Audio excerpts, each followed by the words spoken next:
Students, हम एक पिछली वीडियो में हमने प्रूफ स्टार्ट किया था। प्रूफ किसका किया था? A bounded function. हमने लिया था कोई भी बाउंडेड फंक्शन जो कि डिसकंटिन्यूअस है, और जिन जिन पॉइंट्स पे वो डिसकंटिन्यूअस है, अगर उन पॉइंट्स का सेट बनाया जाए और उन पॉइंट्स के सेट के लिमिट पॉइंट देखे जाए, उस सेट के लिमिट पॉइंट जिन पर फंक्शन डिसकंटिन्यूअस है, अगर वो फाइनाइट आ जाते हैं तो हम कहते हैं कि फंक्शन इंटीग्रेबल होगा। तो अब इसको एक एग्जांपल की हेल्प से समझते हैं पहले, उसके बाद हम अपना प्रूफ कंटिन्यू करेंगे। हमारा एग्जांपल है f(x) हमें दिया हुआ है 1/2 की पावर n, और ये f(x) की वैल्यू है 1/2 की पावर n। कब है?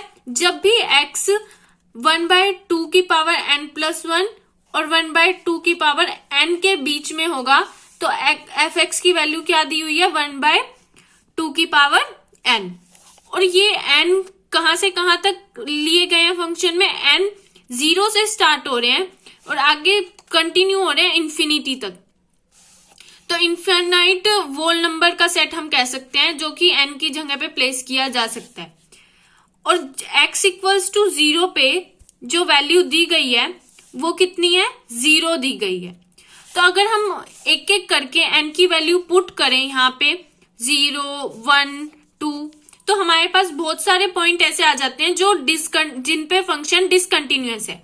एग्जाम्पल के तौर पे देखते हैं हम। सबसे पहले हम n की वैल्यू जो है वो 0 पुट करते हैं n की जगह पे। अब देखो, हमने n की जगह पे n की वैल्यू 0 पुट करी, क्या आता है? किसी भी नंबर की पावर 0 1 ही आती है, तो 1 आ गया। यहाँ पे भी 0 पुट करी तो 1/2 आएगा। उसके बाद यहाँ पे भी 0 पुट करी तो 1 आ जाएगा। तो ये क्या कह रहा है? जब भी x 1 से लेकर 1/2 के बीच में होगा और 1 पे इक्वालिटी का साइन है 1 की साइड, लेकिन 1/2 की साइड नहीं है, तो फंक्शन की वैल्यू क्या आएगी? फंक्शन की वैल्यू हमारी 1 होगी। लेकिन 1/2 पे जब x 1/2 होगा तो फंक्शन की वैल्यू 1 नहीं होगी, तो क्या आएगी? तो 1 पुट करो n की जगह पे, यहाँ पे 1 पुट किया, यहाँ पे भी 1 पुट करा, यहाँ पे भी 1 पुट करा, तो क्या आया हमारे पास? 1/2 की पावर 1/2 1। उसके बाद यहाँ पे 1 पुट करेंगे तो 1/2 की पावर 2। उसके बाद x यहाँ पे 1 पुट करेंगे तो 1/2 की पावर 1। तो x जब भी 1/2 या 1/4 के बीच में होगा, इनके बीच में होगा, तो वैल्यू क्या आएगी? 1/2। लेकिन x की वैल्यू 1/2 पे क्या दी हुई है? 1/2, क्योंकि यहाँ पे इक्वालिटी का साइन भी है, ठीक है। लेकिन 1/4 पे वैल्यू क्या? 1/2 नहीं है। तो इसका मतलब ये जो पॉइंट्स हैं 1/2, 1/4, ये क्या है? पॉइंट डिसकंटिन्यू, ऐसे पॉइंट है फंक्शन के जहां पे फंक्शन डिसकंटिन्यूअस है। तो अगर फंक्शन, और देखो इनफाइनाइट पॉइंट आएंगे जहां पे फंक्शन डिसकंटिन्यूअस होगा। और मैंने बताया था कि फंक्शन डिसकंटिन्यूअस की डेफिनेशन वैसे हमने पिछली क्लासेस में पढ़ी हुई है, लेकिन हम जब भी ग्राफ प्लॉट करते हैं, अगर हमें पेन उठाना पड़ रहा है ग्राफ को प्लॉट करते हुए, तो इसका मतलब फंक्शन डिसकंटिन्यूअस है। अगर ग्राफ को प्लॉट करते हुए फंक्शन के हमें पेन नहीं उठाना पड़ रहा, तो इसका मतलब फंक्शन कॉन्टिन्यूअस है। अब इनफाइनाइट पॉइंट आ जाएंगे जहां पे फंक्शन डिसकंटिन्यूअस होगा। अगर इसका ग्राफ देखें हम, इसका ग्राफ कुछ ऐसा आएगा। देखो 1 पे वैल्यू क्या आएगी? 1। लेकिन 1/2 पे वैल्यू 1 नहीं है, तो यहाँ पे होल आ गया। और उसके बाद जंप है वैल्यू में, क्यों? 1/2 से लेकर 1/4 के बीच में वैल्यू कितनी है? 1/2 है, तो एकदम जंप आ गया वैल्यूज में। तो वहां पे फंक्शन क्या हो गया? 1/2 पे फंक्शन क्या हो गया? डिसकंटिन्यूअस। ऐसे ही जो हमने अभी फंक्शन देखा वो इनफाइनाइटली मेनी पॉइंट्स पे डिसकंटिन्यूअस है। लेकिन अगर हम वो सेट देखें जिन जिन पॉइंट पे वो डिसकंटिन्यूअस है और उसका लिमिट पॉइंट निकाल लें, तो उसका लिमिट पॉइंट हमारा 0 आएगा। अगर हम जहां जहां फंक्शन डिसकंटिन्यूअस है उसका अगर सेट बनाए तो वो कुछ ऐसा सेट आएगा और इसका लिमिट पॉइंट 0 आएगा। कैसे आएगा वो मैंने पिछली वीडियो में बता दिया था, रिपीट नहीं कर रही हूं। तो इसका लिमिट पॉइंट क्या है, 0 है, तो इसका मतलब फाइनाइट लिमिट पॉइंट है, एक ही लिमिट पॉइंट है, तो इसका मतलब ये फंक्शन इंटीग्रेबल है। अब फंक्शन इंटीग्रेबल है का मतलब क्या, फंक्शन अगर इंटीग्रेबल है तो इसका मतलब क्या होता है कि हम उसके अंडर एरिया, उस ग्राफ के अंडर एरिया फाइंड आउट कर सकते हैं। कई टीचर्स बताते हैं कि इंटीग्रेबल मतलब होता है कि इंटीग्रेशन के अलग अलग मेथड, इंटीग्रेबल का मतलब होता है कि इंटीग्रेशन को सॉल्व करने के अलग अलग मेथड, लेकिन ऐसा नहीं है। मैंने नेट पे बहुत सर्च किया था, हम इंटीग्रेशन की हेल्प से area under the curve find out कर सकते हैं इंटीग्रेशन की हेल्प से, इसीलिए हम उन दोनों को इक्विवेलेंट मानते हैं। अगर हम इंटीग्रेशन करते हैं इस फंक्शन का तो भी एरिया ही आता ग्राफ के अंडर जो है। एप्लीकेशन है, अगर आपने 11th-12th में पढ़ी हो तो ये एप्लीकेशन होती है इंटीग्रेशन की, और इसका प्रूफ भी दिया हुआ है 12th क्लास की बुक में कि इंटीग्रेशन की हेल्प से हम area under the curve find out कर सकते हैं। लेकिन इंटीग्रल का जो मैथ कंसेप्ट आया था वो इसीलिए आया था कि एरिया फाइंड आउट करना किसी कर्व के अंडर। तो अब हम क्या करेंगे, यहाँ पे देखो, यहाँ पे सारे पॉइंट्स पे जो डिसकंटिन्यूटी है वो फाइनाइट है इस साइड, लेकिन जैसे ही हम 0 के पास जा रहे हैं, लिमिट पॉइंट है ना 0, जैसे ही हम 0 के पास जा रहे हैं तो जिन जिन पॉइंट पे डिसकंटिन्यूटी है वो इनफाइनाइट है। हम जब भी हम देखेंगे लिमिट पॉइंट के पास हमेशा इनफाइनाइट पॉइंट होंगे जहां पे डिसकंटिन्यूटी होती है। तो यहाँ पे इनफाइनाइट पॉइंट मिलेंगे हमें जहां पे डिसकंटिन्यूटी होंगे, लेकिन वो बहुत ज्यादा क्लोज होंगे, इतने क्लोज कि उनका डिस्टेंस आपको पता भी नहीं चलेगा।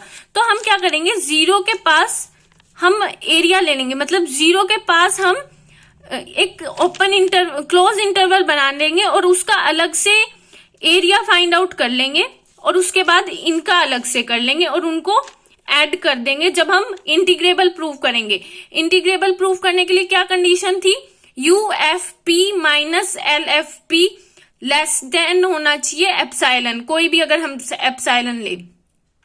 इसका भी रीजन है कि ये क्यों होना चाहिए लेस देन एप्सिलॉन। अगर इसका रीजन जानना है तो कमेंट बॉक्स में लिख देना।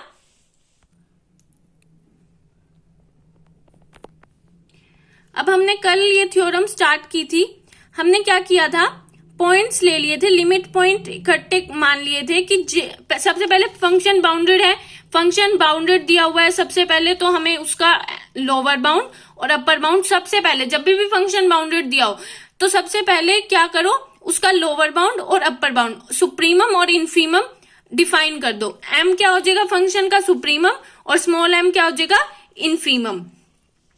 उसके बाद क्या है, उसने कहा है finite number of limit point है, तो हम क्या करेंगे, सबसे पहले finite number of limit point define कर लेंगे कि मान लो हमने P लिमिट पॉइंट है जो कि किस सेट के जहां पे फंक्शन डिसकंटिन्यूअस है, उन पॉइंट्स का अगर हमने सेट बनाया तो उसके हमारे पास फाइनाइट लिमिट पॉइंट आ रहे हैं, तो वो हमने सबसे पहले डिफाइन कर लिए। मान लेते हैं P पॉइंट्स हैं, जो P लिमिट पॉइंट है उस सेट के। अब क्या करेंगे, हम कंसीडर अ पार्टीशन, हम पार्टीशन कंसीडर करेंगे सच दैट दिस फाइनाइट, अब एक फाइनाइट पार्टीशन मान लेते हैं हम, कोई भी पार्टीशन, हम इस तरह से वो पार्टीशन मानेंगे कि दो जो हमारा फंक्शन है, मतलब जो हमारे इंटरवल्स हैं वो 2 पार्ट में डिवाइड हो जाए। एक वो पार्ट जहां पे इनफाइनाइट डिसकंटिन्यूअस, जहां पे फंक्शन के पॉइंट, जहां पे फंक्शन डिसकंटिन्यूअस है वो इनफाइनाइट पॉइंट आ जाए उस इंटरवल में। जैसे यहाँ पे 0 के पास जो है वो इनफाइनाइट डिसकंटिन्यूअस पॉइंट है, मतलब अनगिनत है, गिन ही नहीं सकते कितने डिसकंटिन्यूअस पॉइंट है, क्योंकि 0 लिमिट पॉइंट है। तो 0 के पास जितने भी 0 के पास जाते रहोगे तो यहाँ पे इनफाइनाइट ऐसे पॉइंट मिल जाएंगे हमें जहां पे फंक्शन डिसकंटिन्यूअस होगा, लेकिन इस साइड क्या आएंगे, हमेशा फाइनाइट होंगे पॉइंट, डिसकंटिन्यूअस पॉइंट होंगे। तो हमने दो पार्ट्स में डिवाइड कर लेना है, वो पार्टीशन इस तरह से करनी है कि दो पार्ट्स में डिवाइड कर लेना है। हम क्या करेंगे, जहां पे भी लिमिट पॉइंट है उसके पास हम इंटरवल्स डिफाइन कर देंगे, उनको अनक्लोज कर देंगे। जो जितने भी ये पी पॉइंट्स हैं, मतलब लिमिट पॉइंट है, उन्हें हम एक पी सब इंटरवल्स में एनक्लोज कर देंगे, पी सब इंटरवल्स में एनक्लोज करेंगे, पी नॉन ओवरलैपिंग सब इंटरवल्स में हम एनक्लोज कर देंगे।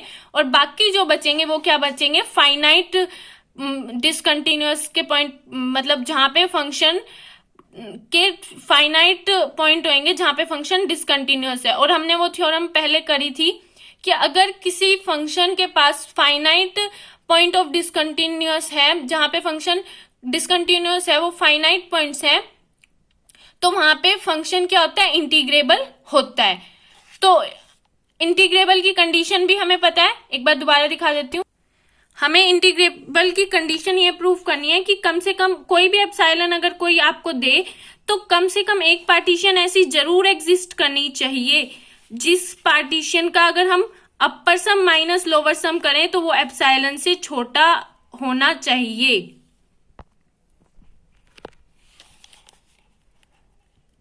अब ये देखो, सच दैट हमने ये एनक्लोज कर दिए लिमिट पॉइंट, जहां पे जितने भी लिमिट पॉइंट थे उस सेट के जहां पे फंक्शन डिसकंटिन्यूअस था, उस सेट के जितने भी लिमिट पॉइंट थे वो अलग से एनक्लोज कर दिए इंटरवल्स में। और जो यहाँ पे इंटरवल्स बच जाएंगे, यहाँ पे वो क्या बच जाएंगे, वहां पे फाइनाइट पॉइंट्स होंगे डिसकंटिन्यूटी के, और यहाँ पे लिमिट पॉइंट के पास इनफाइनाइट पॉइंट्स होंगे जहां पे फंक्शन क्या होगा, डिसकंटिन्यूअस होगा।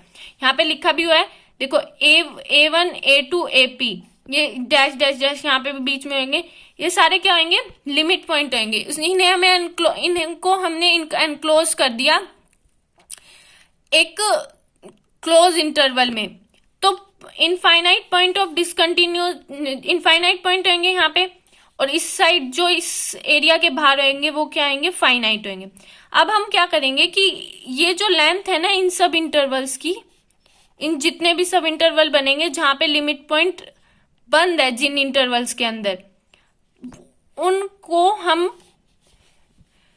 मान लेंगे, उनकी लेंथ मान लेंगे लेस देन, एक मिनट, इन सभी सब इंटरवल्स की लेंथ हम कितनी मान लेंगे, less than epsilon bye 2m minus m। Epsilon कोई भी नंबर है उसमें से भी हमने m माइनस m एक पॉजिटिव नंबर को डिवाइड कर दिया, तो सोचो कितना छोटा नंबर हो गया, कितनी छोटी लेंथ मान लिया। मतलब हम बहुत छोटे छोटे इंटरवल्स ले रहे हैं यहाँ पे, और अगर उन सब की लेंथ हम अगर देखें, उन सब की लेंथ हम निकाल लें, तो हम ऐसी लेंथ ले रहे हैं, total length in this interval की, जो कि इससे छोटी है। हम ऐसा चूज कर रहे हैं क्योंकि हमें सिर्फ एक ऐसा पार्टीशन दिखाना है कि भाई जिसमें UFP minus LFP less than epsilon हो जाए, इसीलिए हम अपनी तरफ से चूज कर सकते हैं क्योंकि हमें एक दिखाना है। हम ये बताना चाह रहे हैं अगर हम बहुत ज्यादा छोटा यहाँ पे इंटरवल्स ले लें तो शायद हम प्रूफ कर सकते हैं। अब क्या करेंगे,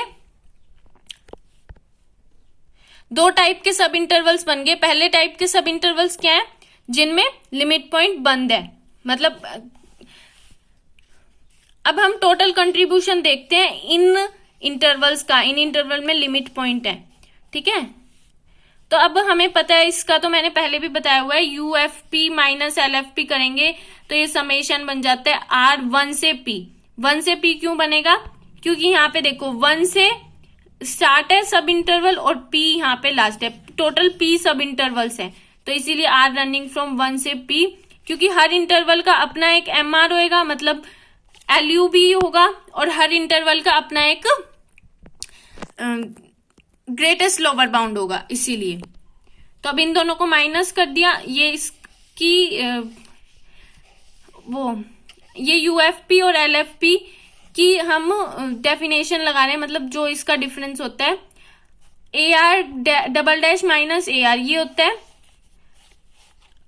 इसको इसमें से माइनस कर दिया, ये जनरल पॉइंट लिया है हमने AR, तो इसको इसमें से माइनस करेंगे तो क्या आ जाएगा, सब इंटरवल की लेंथ आ जाएगी। और सब इंटरवल की लेंथ हमने सबकी कितनी मानी है, टोटल लेंथ कितनी मानी है, ये मानी हुई है less than epsilon bye 2m minus m है। अब ये डिफाइन कर दिए।